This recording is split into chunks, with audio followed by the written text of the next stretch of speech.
Hey y'all, it's your girl shenursestv. How y'all doing? Y'all know me. I nurse. It's what I do. But I like to give y'all the tea at the same time. You know how I do. So I hope everyone's having a great Friday so far. I'm trying to crank out a couple of videos before I start my weekend night shift. I work the night shift, so anywho, I was going down my YouTube timeline, just seeing what I can see and trying to see what's going on in the world today. As you know, that's how I get my news. I'm not gonna lie, it's YouTube. But I feel so much better today. I don't feel like a fish out of water. Oh my goodness, yesterday, it was bad. So I went and got me some Claritin. I got me a shower balm for allergies, and I'm about 85% back. So much better. All right, so we got a few things to talk about in this video, okay? In my timeline, I ran across a Bloveslife video. Bloveslife is a mukbanger. If you say bong or bang, tomatoes, however you pronounce it. But she's a very, very, very well-known mukbanger. She eats all the time. She loves seafood especially. So she collaborated with Nikocado Avocado a couple of days ago. And I was watching it. So they ate soul food. Okay, it looks so good, by the way. They met up at a restaurant and they were eating some soul food. And Nikocado Avocado was talking about, his new health condition called COPD, which is a chronic obstructive pulmonary disease. It's a collaborative, disease. It's chronic bronchitis, emphysema, or you could just be long-term asthmatic, so I better be careful. It's just all these lung issues combined into one. So they call it chronic obstructive pulmonary disease, okay? So I don't think he's very old, y'all. I don't think he's very old at all. Matter of fact, he used to be vegan, if I'm not mistaken. But he was telling her how he had to wear, a CPAP machine at night now. I'm like, what? I mean, he's gained a lot of weight. Literally, it looks like he's gained at least 200 pounds for him to feel that way, but he needs an intervention. Like COPD is basically, you basically have sleep apnea when you sleep. You're sleeping and you stop breathing for anywhere from 5 to 10 seconds, and it automatically wakes you up from lack of oxygen, so you're like, so the CPAP is continuously pushing that air through your nose, through your mouth, whichever one you have the nose piece or the nose and the mouth piece, but it's literally forcing air into you as you sleep. And he said it loves him. He said it literally rocks him to sleep, but that's nothing to brag about. That's just a horrible health issue. And with him being overweight, I'm wondering if he's not, gonna be having the issue of high blood pressure, diabetes, and other things that come with just constantly eating bad foods. So I just hope they have a love intervention with him. And so I was also watching on, I think it's CBS This Morning. This cop, I should have wrote her name down. I don't have it in front of me now, but she was fired basically because she intervened. We need more cops like this. This is what we need. She finally got justice, you guys. Let me tell you what happened and quit rambling.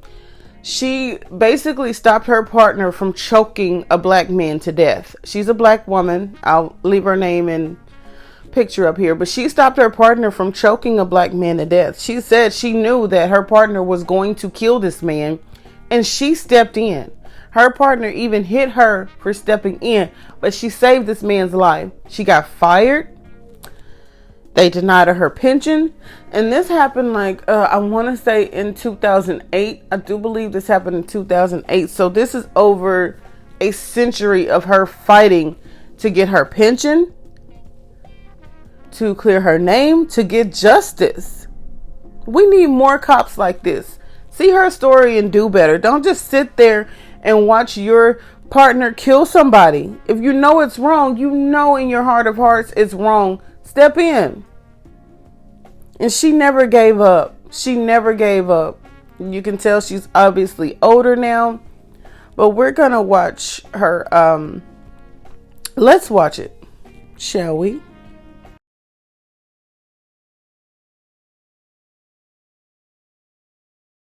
We have an update for you this morning on a story that Jerika Duncan has been following for more than a decade.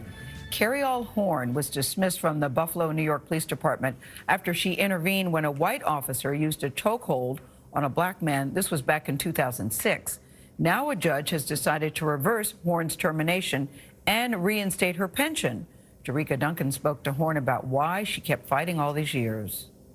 Cariol Horne never stopped believing in the justice system. Did you ever think this day would come? I did think this day would come. That's why I kept fighting. Horne's story goes back almost 15 years. In 2006, the former Buffalo, New York police officer made headlines after she tried to stop fellow officer Greg Kwiatkowski from choking a black suspect, Neil Mack. Horne says she was struck in the face by Kwiatkowski at the time. Get off of him now! This past summer, after watching George Floyd's breath slip away under the knee of former Minneapolis police officer Derek Chauvin, Horne recalled why she intervened. Neil Mack looked like he was about to die. So had I not stepped in, he possibly could have. He was handcuffed and being choked. To this day, Mack maintains Horne saved his life. He was choking me. I was handcuffed. Cariol Horne said, "You killing him, Greg," and she reached over and tried to grab his hand around my neck. The police department brought disciplinary charges against Horne, Even though a judge made a decision regarding... which I covered as a reporter in Buffalo for CBS affiliate WIVB more than a decade ago. So they can't hide behind the lies. The department fired the mother of 5 after finding her use of force against a fellow officer was unjustified. She was terminated just months before being eligible to receive her full pension. As for Greg Kwiatkowski, he was later sentenced to 4 months in federal prison in 2018 for using unlawful and unreasonable force against 4 black teenagers.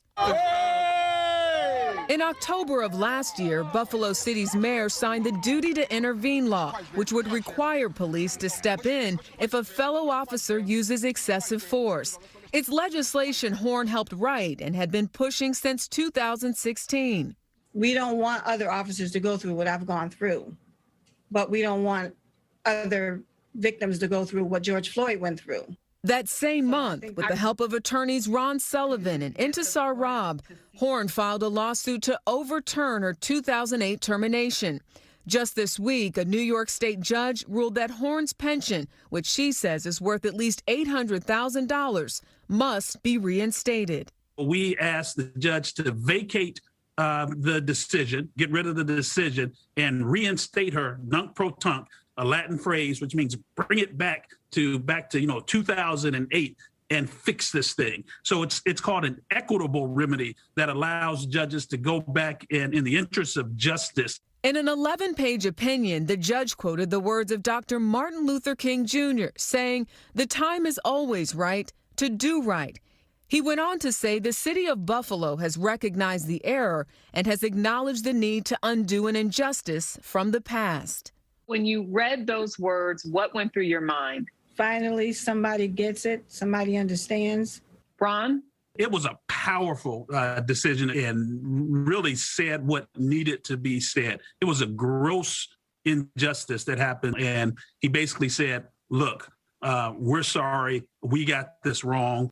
An admission nearly 15 years in the making.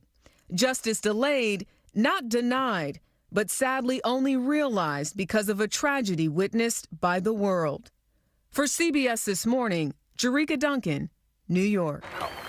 A round of applause for Cariol Horne. Yes. Just stuck in there. I mean, God bless you, Miss Cariol Horne. Good for you. Thank you. We need more like you. We absolutely do. I love that story. I love it. So Camron is mad at Derek Jackson, y'all. Camron, he got mad at Derek Jackson for showing his condolences for DMX. He was like, no, Ninja, don't be trying to take the heat off you for cheating on your wife. You don't care about DMX. You don't give a damn. Keep his name out your mouth. Carry on with your F stuff and quit trying to get the heat off of you by, giving DMX no condolences. I knew him personally. You didn't. Stop the BS. And Derek Jackson was like, you act like I cheated on you, Camron. What's the deal? Chill out. I can show my respects for this legend. It was so funny, y'all. But y'all just read that, pause it if you need to. Yeah. So Tiny and Shekinah unfollowed each other, y'all. I don't know what's going on, but we know that Shekinah loves to, get on her IG and Bigo or wherever else, and she likes to talk. I just hope she keeps her lips sealed, honey, because I don't want her to hurt the case more than what it is. Because, honey, T.I. and Tiny are stacking up body, yaddy, yaddy, yaddies, honey. To be continued. Y'all know we'll find out. Yes. And I'm trying to be as transparent as I can. I want y'all to see all sides of me. Like, literally, I want y'all to see all sides of me, just to know what type of person I am, what type of content to expect from me, so you'll be like, oh my goodness, I didn't know, I just want y'all to know everything. I want to be open and honest, and I think I said that to say this. I think I got a little thug in me, y'all. I've never been to jail. I've never been in a gang or nothing like that. But I think in my past life, I may have been a little thuggish. The thuggish, ruggish bone. I'm sorry, I had to say it. It's the thuggish, okay, I'm back. Just, girl, come back. So, I watched this YouTuber named 1090 Jake. 1090 Jake, like, I love his channel. He was incarcerated for many, many years. He was in a gang. He just stayed in trouble as a youth. He really did. And now he's reformed. He's changed his ways, and he literally gives us insight on, what's really going on in these prisons, how it really goes down, and why we don't want to live that life. And he knows a lot about the law as well, just by being in the prison system for so long. Like, he gives it to us real and raw. 1090 Jake, check him out. They even did an article on his life, how he turned his life around, and now he has over 300,000 followers on YouTube. He's on Instagram as well. I think it's 1090_Jake. But I just love, he keeps up with the top stories, especially stories with rappers.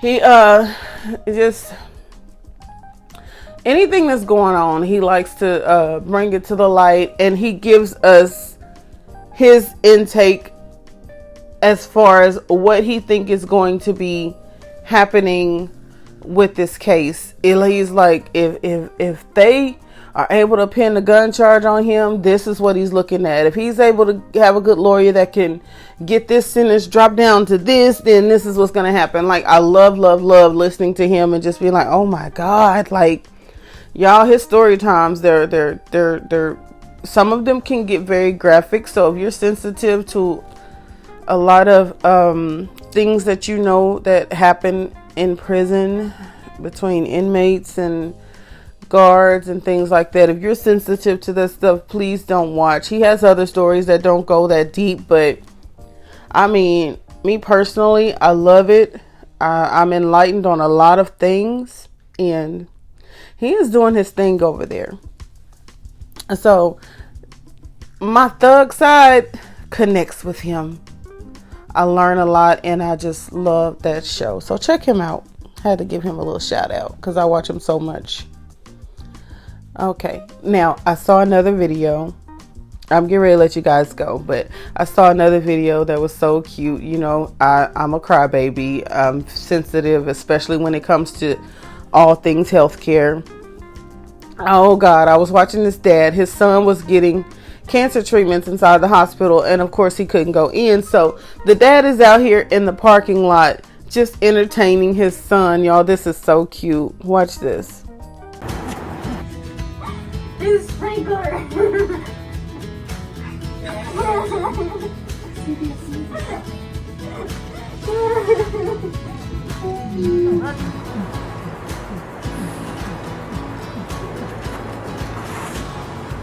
You like that one?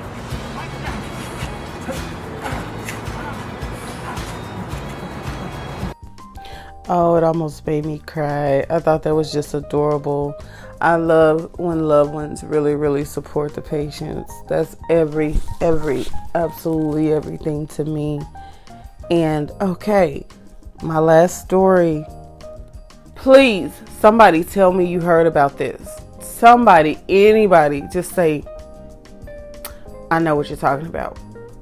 This dad and other parents have their kids at this daycare. And the dad, they're able to, this is a neat little function they have. They're able to tap into the camera at the daycare and just check out their child and see what they're doing, how it's going, and all of that. I love that. Every daycare should have that feature. I'm just saying. Y'all, it's broke my heart. Watch this. New at 11, allegations of racism at a local daycare. An image appearing to show white students being fed first while black children wait to eat. Thanks for joining us. I'm Karen Greer. And I'm Rick Volbaum. And tonight, the parent company is taking action, severing ties with the daycare amid the controversy. All of this happening at Kids Are Kids Learning Academy near downtown Roswell. CBS 46's Jamie Kennedy's live there tonight after speaking exclusively to the company president and a child's father. Jamie, what did you learn? Well, Karen, I was able to speak to all parties involved in this. Now, this has all happened in less than 24 hours for this daycare centre, which consequently from all of this has now been sent adrift from the franchise. Accusations of racism at a Roswell daycare explode online. They were skipping all of the black kids, it seemed like. A family says they saw it happen while checking in on their 2-year-old through a video live stream for the Kids Are Kids Roswell location. All the white kids got their lunch and all the black kids had to wait. So the stunned family took a screenshot. From the videos and the pictures that we saw today, I mean, we are just completely disturbed. And went straight to the daycare to confront the staff. Mom went and picked them up immediately. And the director said, I'm not really sure because I'm not in the classroom. She said maybe it's a dietary thing. The family doesn't buy that. They shared the story and snapshot online, igniting a social media firestorm. I wish that everybody would be able to see the video in its entirety first and not just the snapshot. David Vincent says he's viewed the entire video in question. His company issued the family an apology and says they will use the incident as a training tool. We wanted to make sure that our families know that this is not what we are about. After talking to the daycare owner today, the company is severing ties with the Roswell branch. Perception, unfortunately, is reality. And with the cancel culture, I mean, unfortunately, it's the perception. As for the daycare, saying in a statement, we know the act was random and the photo doesn't show the entire room. We believe if the parents viewed the videos, they would understand. I wish they could see the compassion we have. Now, when I spoke to the owners of the franchise, I asked if I could see the video. They said for privacy reasons, they are not able to show me that video in its entirety or any of that video. I've also when I spoke to the president, he said that the whole issue has created security issues for a number of locations, meaning that even death threats have been put out to different locations. Live in Roswell, Jamie Kennedy, CBS. Wow, did y'all see that? You can clearly see the black children just patiently waiting for their food. Like, it's normal. Like, this is what we do every day. That is sad to me. And then for the CEO to say, unfortunately, perception is everything. Yeah, perception. We saw what we saw, sir. Okay? How can we unsee that? And how can our perception think otherwise? And you're going to say maybe it's due to diet? What? Huh? What the hell you mean? What kind of diet? Patiently waiting diet? You got to do better than that, sir. Oh, you got to be smoother than that. Because we ain't buying it. We ain't buying it. I'm so glad this father tapped into that camera when he did and saw what he saw and put them on blast because, yeah. And then he said something about this whole cancel culture thing. Yeah, cancel culture when we know that stuff ain't right. You know that shit ain't right.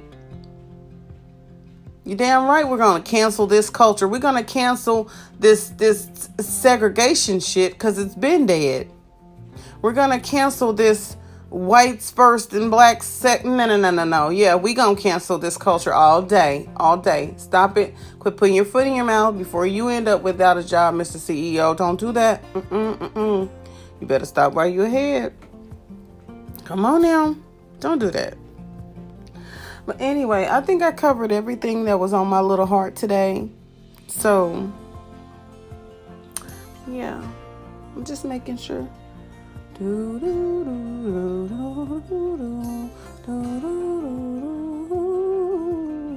Yeah, I'm done, y'all. I hope everyone has a good weekend. I'll be working my little butt off. I'm working tonight, tomorrow night, Sunday night, and Monday night. So y'all pray for me. That what did they used to say in the church? Pray my strength in the Lord that I can continue to keep going like the little Energizer bunny. Just put a new fresher pack of batteries in my back every day so I can go on in there with a smile on my face every night. Okay, love y'all. Talk to y'all later. Bye.